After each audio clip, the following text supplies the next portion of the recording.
Assalamualaikum warahmatullahi wabarakatuh. Perkenalkan, nama saya Bella Aprilia Leander dengan NIM 2111759.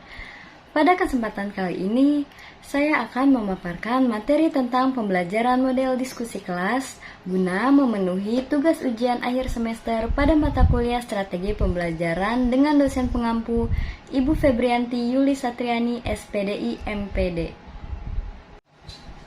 Nah, teman-teman tahu nggak sih apa itu model diskusi kelas? Model diskusi kelas adalah cara penyajian pembelajaran di mana siswa-siswa dihadapkan kepada suatu masalah yang bisa berupa pernyataan atau pertanyaan yang problematis untuk dibahas dan dipecahkan secara bersama. Tentu saja, model pembelajaran diskusi kelas ini mempunyai tujuan. Tujuannya adalah yang pertama, membahas materi, permasalahan, atau ide-ide agar peserta didik mengetahui dan memahami pokok masalahnya. Yang kedua, mencari jalan keluar atau alternatif penyelesaian atas masalah tersebut. Yang ketiga, mendorong peserta didik untuk berpikir kritis. Yang keempat, mendorong peserta didik untuk mengekspresikan pendapatnya secara bebas. Nah, pastinya kalian bertanya-tanya nih, apa saja sih jenis pembelajaran model diskusi kelas?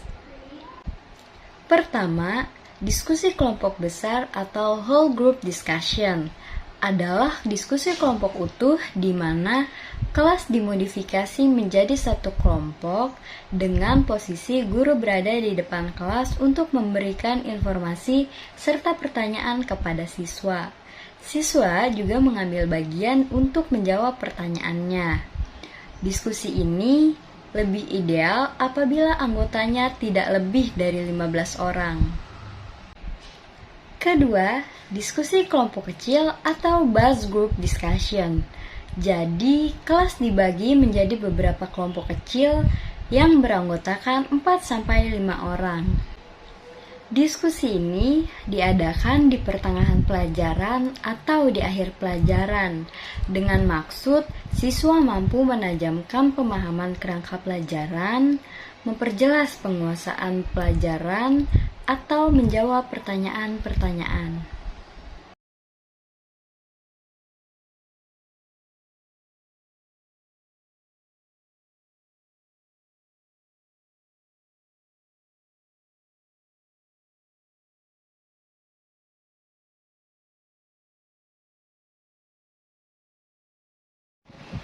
Keempat, syndicate group. Suatu kelompok kecil yang terdiri dari 3-6 siswa. Masing-masing kelompok kecil melakukan tugas-tugas tertentu. Jadi, guru menyediakan referensi dan informasi, juga menjelaskan garis besar suatu masalah. Kemudian, tiap-tiap kelompok diberi tugas untuk mempelajari suatu aspek tertentu. Kelima, brainstorming group merupakan diskusi uraian pendapat di mana setiap kelompok menyumbangkan ide-ide baru tanpa dinilai secara langsung. Keenam, simposium merupakan diskusi di mana beberapa siswa membahas tentang berbagai aspek dari sebuah objek tertentu dan membacakannya di depan kelas secara singkat selama 5-20 menit. Kemudian, dilanjutkan dengan sanggahan dan pertanyaan dari para pendengar. Ketujuh, kolokium merupakan diskusi di mana seseorang atau sumber menjawab pertanyaan dari siswa dan siswa melakukan wawancara terhadap sumber tersebut.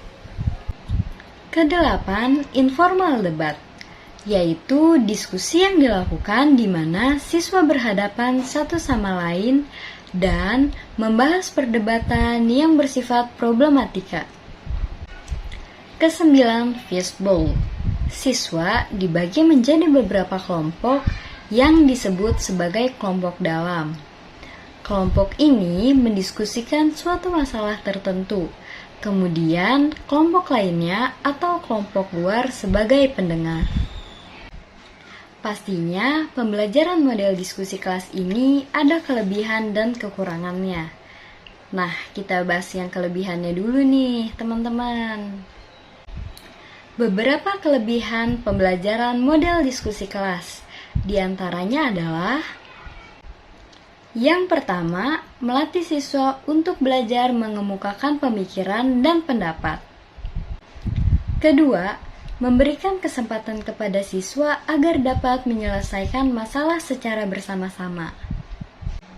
Ketiga, mengembangkan rasa solidaritas terhadap perbedaan pendapat.